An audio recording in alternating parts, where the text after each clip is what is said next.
ವಿಮೋಚನಾ ದಿನದಂದೇ ಚೀನಾಗೆ ಬಾಂಗ್ಲಾ ಪ್ರಧಾನಿ. ಭಾರತಕ್ಕೆ ದೊಡ್ಡ ಸಂದೇಶ ನೀಡಿದ ಬಾಂಗ್ಲಾದೇಶದ ಜೊತೆಗಿನ ಭಾರತದ ಸಂಬಂಧ ದಿನದಿಂದ ದಿನಕ್ಕೆ ಹಳಸುತ್ತಿದೆ. ಇದರ ನಡುವೆ ತನ್ನ ಶತ್ರು ರಾಷ್ಟ್ರ ಚೀನಾಗೆ ಬಾಂಗ್ಲಾದೇಶ ಹತ್ತಿರವಾಗುತ್ತಿರುವುದು ಭಾರತದ ಟೆನ್ಷನ್ ಅನ್ನು ಮತ್ತಷ್ಟು ಹೆಚ್ಚಿಸಿದೆ. ಬಾಂಗ್ಲಾ ಚೀನಾ ಸಂಬಂಧ ಎಷ್ಟರ ಮಟ್ಟಿಗೆ ಉತ್ತಮವಾಗಿದೆ ಅಂದರೆ, ಬಾಂಗ್ಲಾ ವಿಮೋಚನೆ ದಿನದಂದೇ ಅಲ್ಲಿನ ಮಧ್ಯಂತರ ಪ್ರಧಾನಿ ಮೊಹಮ್ಮದ್ ಯೂನಸ್ ಚೀನಾಗೆ ತೆರಳಿದ್ದಾರೆ. ಢಾಕಾದಲ್ಲಿ ಬಾಂಗ್ಲಾದೇಶದ ಹುತಾತ್ಮ ಸೈನಿಕರಿಗೆ ಗೌರವ ಸಲ್ಲಿಸಿದ ಕೆಲವೇ ಗಂಟೆಗಳಲ್ಲಿ ವಿಶೇಷ ವಿಮಾನದ ಮೂಲಕ 4 ದಿನದ ಚೀನಾ ಪ್ರವಾಸವನ್ನ ಮೊಹಮ್ಮದ್ ಯೂನಸ್ ಕೈಗೊಂಡಿರುವುದು ಭಾರೀ ಕುತೂಹಲವನ್ನ ಕೆರಳಿಸಿದೆ. ಈ ಭೇಟಿ ಕಾಕತಾಳೀಯವಲ್ಲ. ಭಾರತಕ್ಕೆ ಈ ಮೂಲಕ ಸ್ಪಷ್ಟ ಸಂದೇಶವನ್ನ ನೀಡಲು ಬಾಂಗ್ಲಾ ಬಯಸಿದೆ. ಭಾರತದ ಸುತ್ತಲೂ ಚೀನಾ ಉಕ್ಕಿನ ಕೋಟೆ ನಿರ್ಮಿಸುತ್ತಿರುವುದು ಭಾರತಕ್ಕೆ ಎಚ್ಚರಿಕೆ ಗಂಟೆ ಎನ್ನಲಾಗ್ತಾ ಇದೆ. ಹೌದು, ಬಾಂಗ್ಲಾ ಪ್ರಧಾನಿ ಮೊಹಮ್ಮದ್ ಯೂನಸ್ ದಾವೋಸ್, ಅಮೆರಿಕ ಮತ್ತು ಕೈರೋ ಪ್ರವಾಸದ ಬಳಿಕ ಚೀನಾಗೆ ತೆರಳಿದ್ದಾರೆ. ಚೀನಾ ಅಧ್ಯಕ್ಷ ಕ್ಸಿ ಜಿನ್ಪಿಂಗ್ ಅನ್ನ ಈ ವೇಳೆ ಮೊಹಮ್ಮದ್ ಯೂನಸ್ ಭೇಟಿಯಾಗಲಿದ್ದು, ಒಂದು ದೊಡ್ಡ ತಂಡವನ್ನೇ ತಮ್ಮ ಜೊತೆ ಯೂನಸ್ ಕರೆದುಕೊಂಡು ಹೋಗಿದ್ದಾರೆ. ಈ ತಂಡದಲ್ಲಿ ವಿದೇಶಾಂಗ ವ್ಯವಹಾರಗಳು, ವಿದ್ಯುತ್, ಇಂಧನ, ಖನಿಜ, ರಸ್ತೆ ಸಾರಿಗೆ ಮತ್ತು ಸೇತುವೆಗಳು ಮತ್ತು ರೈಲ್ವೆ ಎಸ್ಡಿಜಿಗಳ ವ್ಯವಹಾರಗಳ ಸಂಯೋಜಕರನ್ನ ಮತ್ತು ಜೊತೆಗೆ ಪತ್ರಿಕಾ ಕಾರ್ಯದರ್ಶಿ ಕೂಡ ಇರುವುದು ಭಾರೀ ಕುತೂಹಲವನ್ನ ಕೆರಳಿಸಿದೆ. ಸಾಮಾನ್ಯವಾಗಿ ವಿದೇಶ ಪ್ರವಾಸ ಕೈಗೊಂಡಾಗ ಪ್ರಧಾನಿ ಜೊತೆ ವಿದೇಶಾಂಗ ಸಚಿವರು ಅಥವಾ ಕಾರ್ಯದರ್ಶಿಗಳು ಇರುವುದು ವಾಡಿಕೆ. ಆದರೆ ಇಲ್ಲಿ ಇಡೀ ಸರ್ಕಾರವೇ ತೆರಳಿರುವುದು ಚೀನಾ ಹಾಗೂ ಬಾಂಗ್ಲಾ ನಡುವೆ ಭಾರೀ ಒಪ್ಪಂದಗಳು ನಡೆಯುವ ಸಾಧ್ಯತೆ ದಟ್ಟವಾಗಿದೆ. ಚೀನಾ ಕಳಿಸಿದ ವಿಮಾನದಲ್ಲಿ ತೆರಳಿದ ಯೂನಸ್ 50 ವರ್ಷಗಳಲ್ಲಿಯೇ ಮಹತ್ವದ ಭೇಟಿ ಎಂದ ಚೀನಾ. ಮೊಹಮ್ಮದ್ ಯೂನಸ್ ಅವರು ಚೀನಾ ಪ್ರವಾಸದ ಮೂಲಕ ಭಾರತಕ್ಕೆ ದೊಡ್ಡ ಸಂದೇಶವನ್ನು ನೀಡಲು ಮುಂದಾಗಿದ್ದಾರೆ. ಬಾಂಗ್ಲಾ ವಿಮೋಚನೆ ದಿನದಂದು ಭಾರತದ ಪ್ರಧಾನಿ ಹಾಗೂ ರಾಷ್ಟ್ರಪತಿಗಳು ಶುಭಾಶಯ ಕೋರಿ ಉಭಯ ದೇಶಗಳ ಬಾಂಧವ್ಯವನ್ನ ಮತ್ತೆ ಹಳಿಗೆ ತರುವ ಪ್ರಯತ್ನವನ್ನ ಮಾಡಿದ್ರು. ಆದರೆ ಇದ್ಯಾವುದನ್ನು ಲೆಕ್ಕಕ್ಕೆ ತೆಗೆದುಕೊಳ್ಳದ ಬಾಂಗ್ಲಾದೇಶ ಭಾರತದ ವಿರುದ್ಧ ಹೆಜ್ಜೆ ಇಡುವ ಪ್ರಯತ್ನವನ್ನ ಮಾಡ್ತಾ ಇದೆ.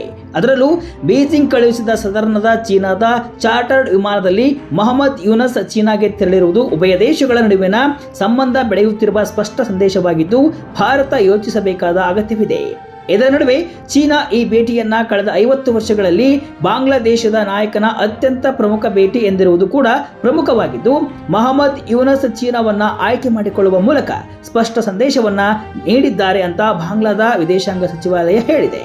ಕುಸಿಯುತ್ತಿರುವ ಆರ್ಥಿಕತೆಯಿಂದ ಬಾಂಗ್ಲಾದೇಶವನ್ನ ಮೇಲಕ್ಕೆತ್ತುವ ಚರ್ಚೆಗಳು ಈ ವೇಳೆ ನಡೆಯುತ್ತಿವೆ ಅಂತ ಹೇಳಲಾಗಿದೆ. ಅದಲ್ಲದೆ $138 ಮಿಲಿಯನ್ ಆರೋಗ್ಯ ರಕ್ಷಣಾ ಅನುದಾನ ಹಾಗೂ ಬಾಂಗ್ಲಾದೇಶ ಚೀನಾ ಮುಕ್ತ ವ್ಯಾಪಾರ ಒಪ್ಪಂದಕ್ಕಾಗಿ ಮಾತುಕತೆಗಳು ಹಾಗೂ ಪರಿಷ್ಕೃತ ದ್ವಿಪಕ್ಷೀಯ ಹೂಡಿಕೆ ಒಪ್ಪಂದ ಸೇರಿ ಹಲವು ವಿಚಾರಗಳು ಈ ವೇಳೆ ಚರ್ಚೆಯಾಗಲಿವೆ ಅಂತ ತಿಳಿಸಲಾಗಿದೆ. ಈಗಾಗಲೇ ಬಾಂಗ್ಲಾದೇಶದ ಪ್ರಮುಖ ಹೂಡಿಕೆದಾರ ಮತ್ತು ಅತಿ ದೊಡ್ಡ ವ್ಯಾಪಾರ ಪಾಲುದಾರನಾಗಿರುವ ಚೀನಾ ತನ್ನ ಆರ್ಥಿಕ ಮತ್ತು ಕಾರ್ಯತಂತ್ರದ ಹೆಜ್ಜೆ ಗುರುತನ್ನ ಮತ್ತಷ್ಟು ಆಳಕ್ಕೆ ಇಳಿಸಲು ಪ್ಲಾನ್ ಮಾಡಿದೆ. ಯೂನಸ್ ಅಧಿಕಾರ ವಹಿಸಿಕೊಂಡ ಬಳಿಕ ಕನಿಷ್ಠ 14 ಚೀನಿ ಸಂಸ್ಥೆಗಳು $230 ಮಿಲಿಯನ್ ಗಿಂತಲೂ ಹೆಚ್ಚು ಹೂಡಿಕೆ ಮಾಡಿದ್ದು, ಬಾಂಗ್ಲಾದಲ್ಲಿ ಚೀನಾದ ಪ್ರಭಾವ ಬೆಳೆಯುತ್ತಿದೆ. ಭಾರತ ವೆಸ್ಟ್ನಿಂದ ದೂರ, ಚೀನಾಗೆ ಹತ್ತಿರ. ಹಸೀನಾ ನಿರಾಕರಿಸಿದ್ದ ಒನ್ ಚೀನಾ ಮತ್ತೆ ಜಾರಿ. ಬಾಂಗ್ಲಾದೇಶಕ್ಕೆ ಪಾಶ್ಚಿಮಾತ್ಯದ ನೆರವು ಕಡಿಮೆಯಾಗುತ್ತಿರುವ ಮತ್ತು ಭಾರತದೊಂದಿಗಿನ ಸಂಬಂಧ ಹದಗೆಡುತ್ತಿರುವ ನಡುವೆ ಚೀನಾಗೆ ಹತ್ತಿರವಾಗಲು ಯೂನಸ್ ಬಯಸುತ್ತಿದ್ದಾರೆ. ಚಟ್ಟೋಗ್ರಾಮ್ನಲ್ಲಿ ಚೀನಿ ಆರ್ಥಿಕ ವಲಯದಂತಹ ಹಣಕಾಸಿನ ಯೋಜನೆಗಳನ್ನು ತರಲು ಯೂನಸ್ ನೋಡ್ತಿದ್ದಾರೆ. ಇದು ಭಾರತಕ್ಕೆ ಕಳವಳಕಾರಿ ಸಂಗತಿಯಾಗಿದ್ದು, ಬಾಂಗ್ಲಾದೇಶದ ನಿರ್ಣಾಯಕ ಮೂಲಸೌಕರ್ಯ ಮತ್ತು ಕಾರ್ಯತಂತ್ರದ ಯೋಜನೆಗಳಲ್ಲಿ ಚೀನಾ ಭಾಗವಾಗುತ್ತಿರುವುದು ಭಾರತಕ್ಕೆ ನುಂಗಲಾರದ ತುತ್ತಾಗಿದೆ. ಢಾಕಾ ಒಂದು ಚೀನಾ ತತ್ವವನ್ನು ಪಾಲಿಸಬೇಕು ಅಂತ ಬೀಜಿಂಗ್ ಬಯಸುತ್ತಿದೆ. 2005ರಲ್ಲಿ ಬಿಎನ್ಪಿಯ ಖಲೀದಾ ಜಿಯಾ ಅವರು ಈ ತತ್ವವನ್ನು ಪಾಲಿಸಿದರು. ಆದರೆ ಅದಾದ ಬಳಿಕ ಬಂದಂತಹ ಪ್ರಧಾನಿ ಶೇಖ್ ಹಸೀನಾ ಒಂದು ಚೀನಾ ನೀತಿಯನ್ನ ಬೆಂಬಲಿಸಲಿಲ್ಲ. ಚೀನಾ ಬಾಂಗ್ಲಾ ಬೆಳವಣಿಗೆ ಮೇಲೆ ಭಾರತ ಕಣ್ಣು. ಭಾರತದ ಸುತ್ತ ಡ್ರ್ಯಾಗನ್ ಬೆಂಕಿ, ಮೋದಿ ನಡೆ ಏನು?